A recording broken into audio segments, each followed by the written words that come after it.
El vaso de vino se me resbaló de la mano y cayó al suelo, haciéndose trizas al mismo tiempo que mi orgullo. El silencio fue absoluto. El eco de la bofetada aún flotaba en el aire cuando todos giraron la cabeza hacia mí. Sentí un ardor en la mejilla izquierda que no era nada comparado con el que quemaba dentro de mi pecho. Pero lo que vino después, nadie lo vio venir. Mi nombre es Ernesto Galván.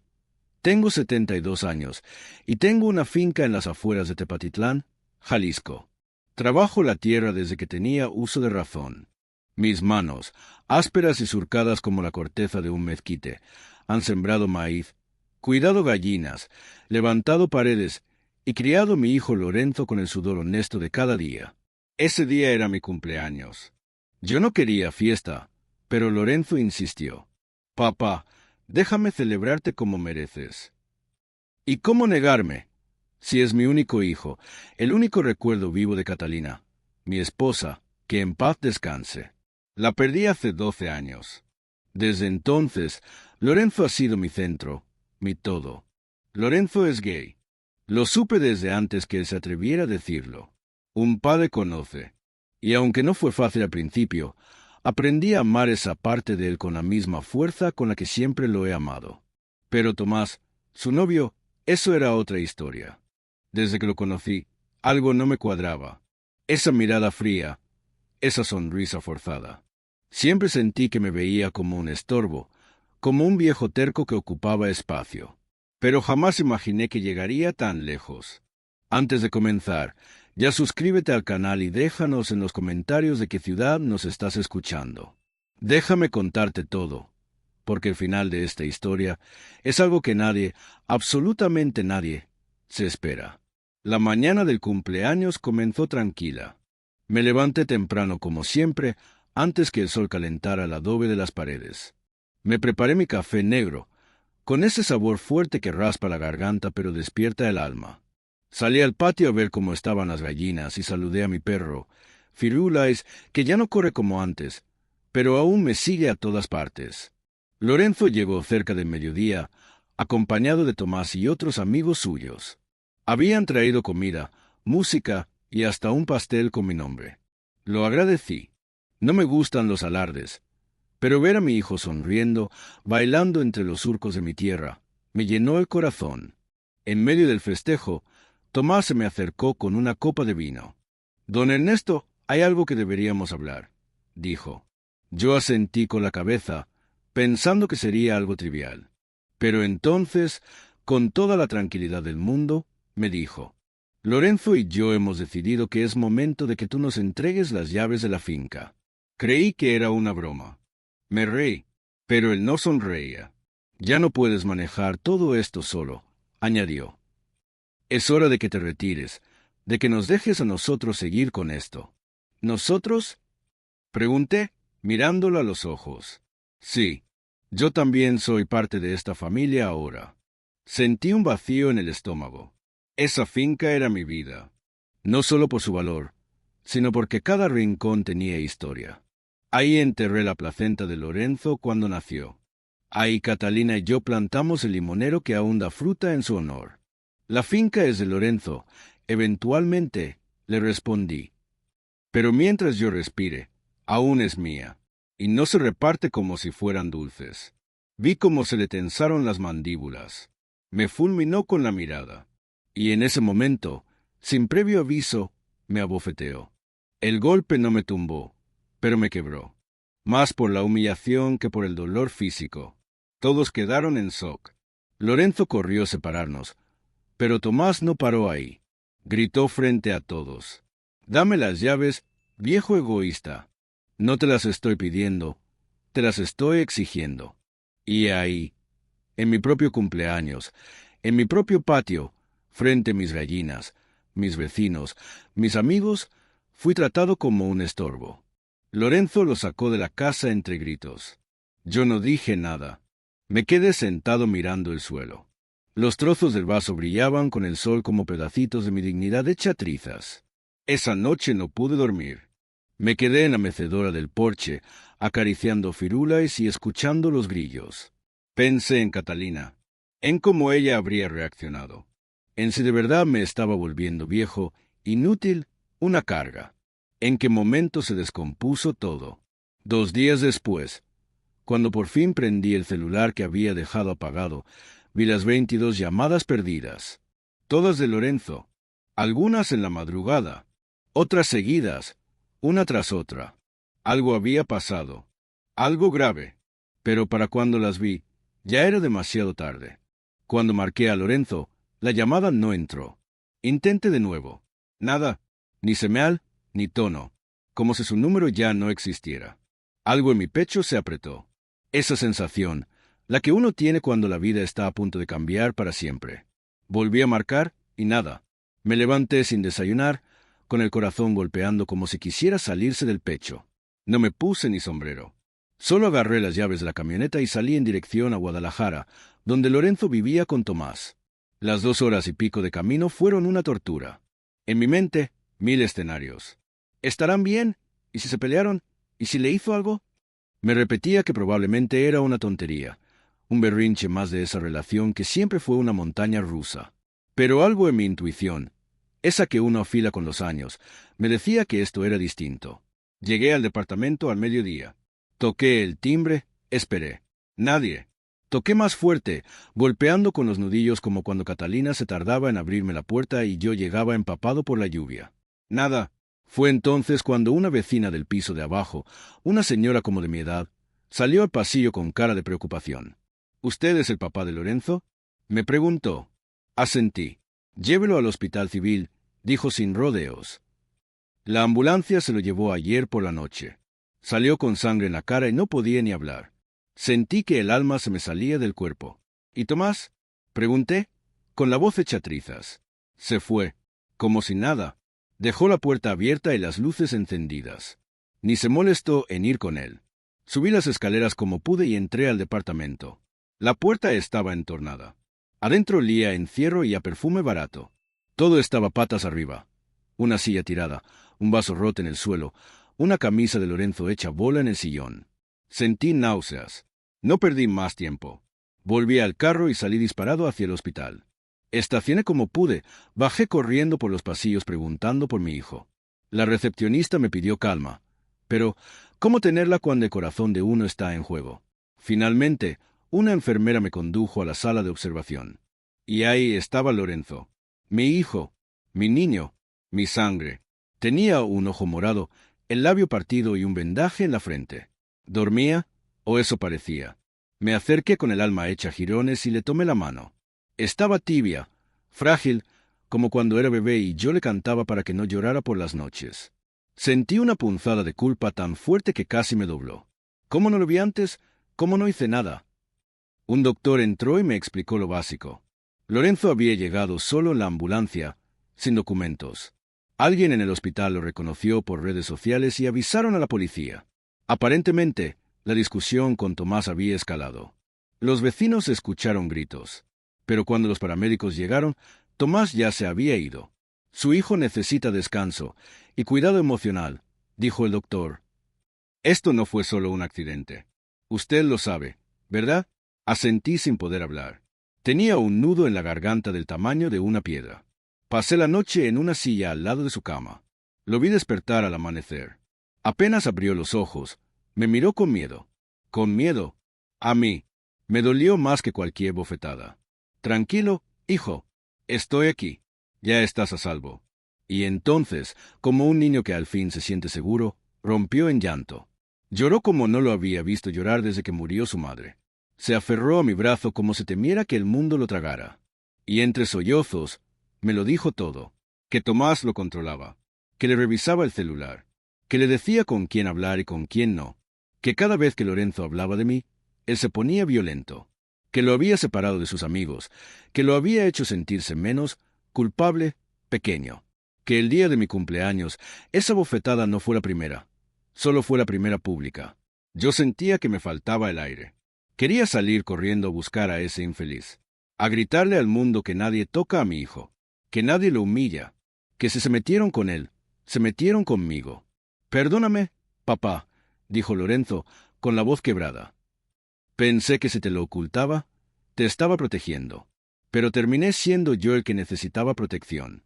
Le acaricié el cabello como cuando era niño.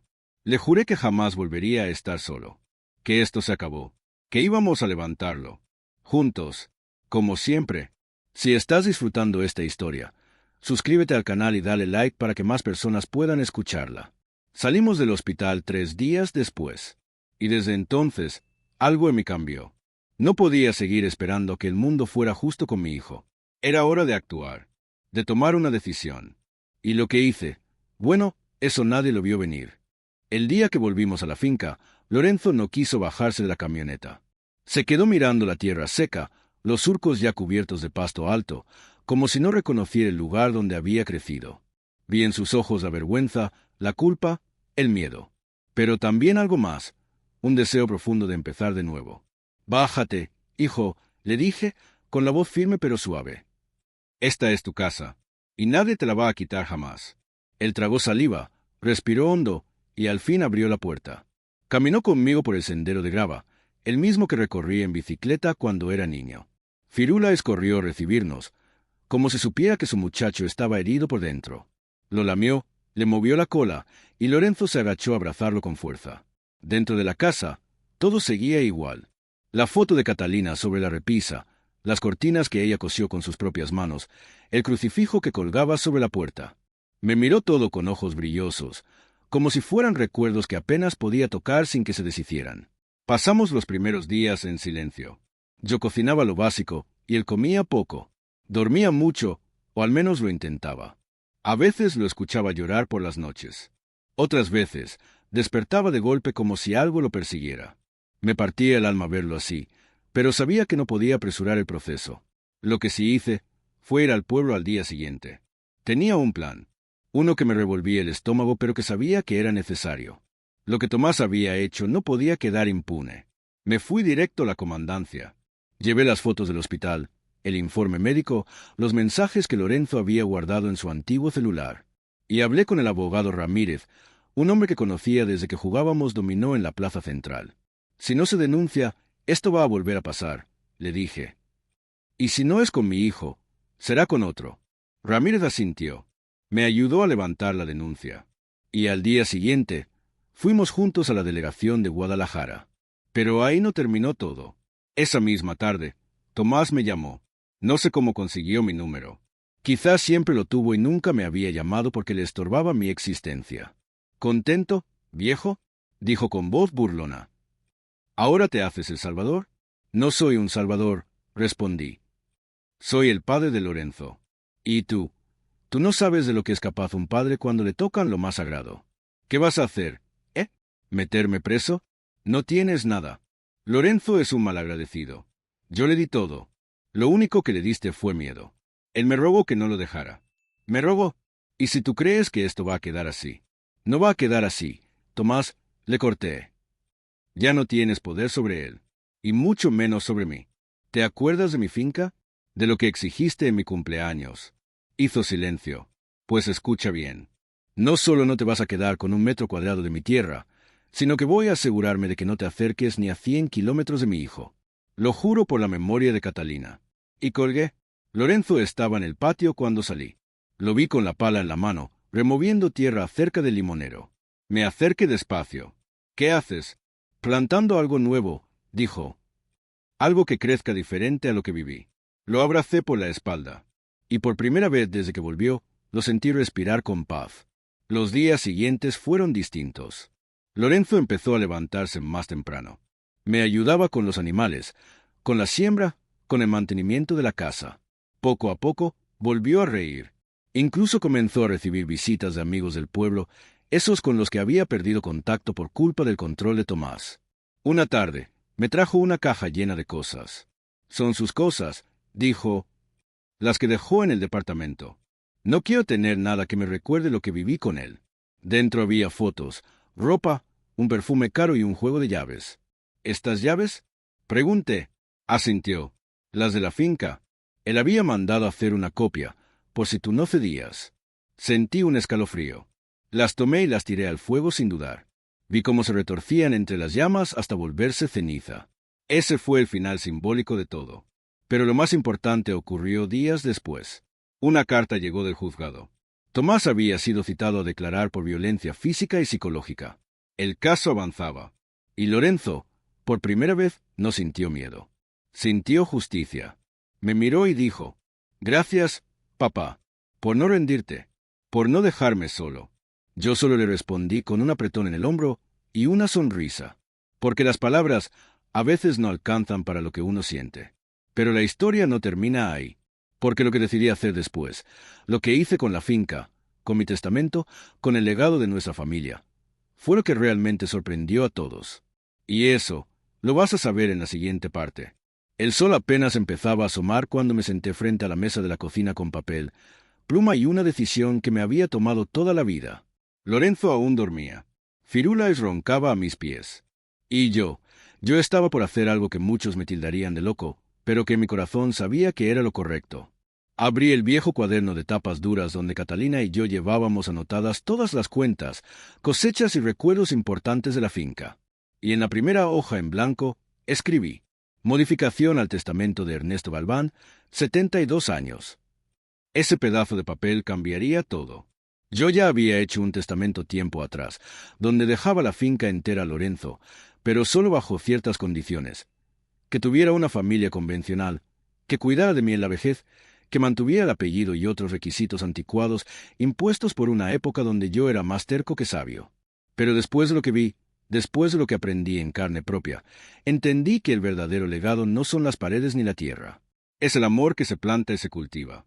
Es la protección que uno ofrece, incluso cuando no entiende del todo lo que el otro vive. Así que escribí una nueva versión. Limpia, clara, justa. Yo, Ernesto Galván, declaro que esta finca, su tierra, su casa y todo lo que la rodea, pasará a ser propiedad absoluta de mi hijo Lorenzo Galván el día que yo ya no esté. Sin condiciones, sin requisitos, porque ha demostrado tener el corazón más fuerte que he conocido. Firmé con mano temblorosa, pero firme, y lo guardé en un sobresellado con cinta. Ese mismo día, fui a notario del pueblo y lo validé legalmente. Cuando regresé, Lorenzo estaba regando el limonero. Lo vi desde el porche, tan diferente al joven que volvió herido semanas atrás. Estaba más erguido, más sereno. El dolor aún vivía en su mirada, pero ahora había algo más: esperanza. «Hijo», le dije, llamándolo con la mano. «Ven, quiero darte algo». Nos sentamos bajo el corredor de sombra, donde Catalina y yo solíamos tomar café por las tardes. Le entregué el sobre y esperé en silencio. Lorenzo lo abrió con cuidado. Lo leyó una, 2 veces. Y cuando al fin levantó la vista, tenía los ojos llenos de lágrimas. «¿Por qué hiciste esto, papá?» «Porque me equivoqué», le dije, sin rodeos. «Porque te puse condiciones que jamás debí poner.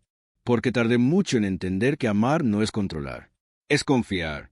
Y tú has enfrentado más que muchos hombres en toda su vida». Me abrazó fuerte, tanto que sentí que por fin me perdonaba. No por haberlo criado mal, sino por haber tardado en verlo de verdad. «Esta finca ahora es tuya, Lorenzo», le dije, «y sé que harás con ella algo hermoso». Y lo hizo.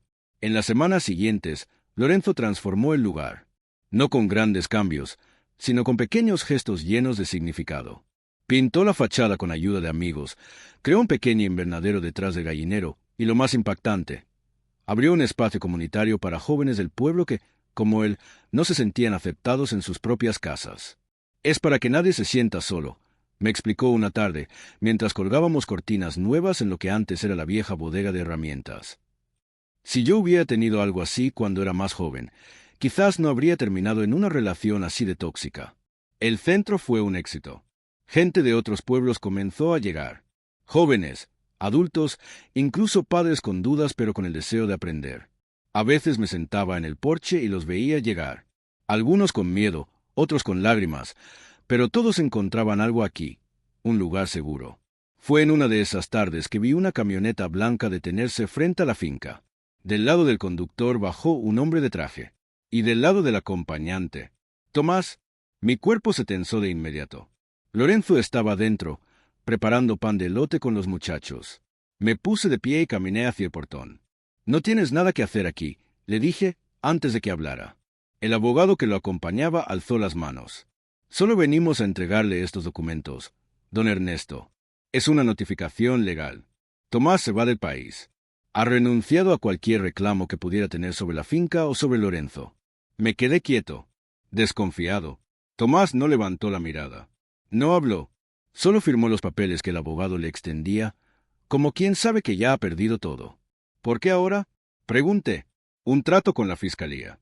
Si coopera y se va del país, se le permite evitar una condena mayor, explicó el abogado. Pero tiene prohibido volver y acercarse a ustedes. Es definitivo. Tomás al fin me miró, y por primera vez vi en sus ojos algo parecido al arrepentimiento. No le respondí. Solo di media vuelta y regresé al porche.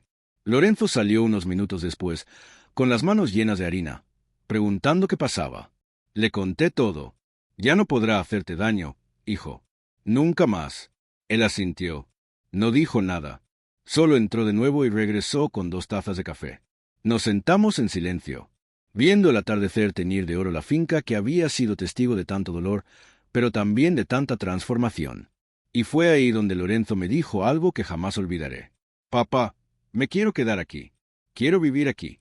Quiero que este sea mi hogar por el resto de mi vida. ¿Está bien? Yo le tomé la mano.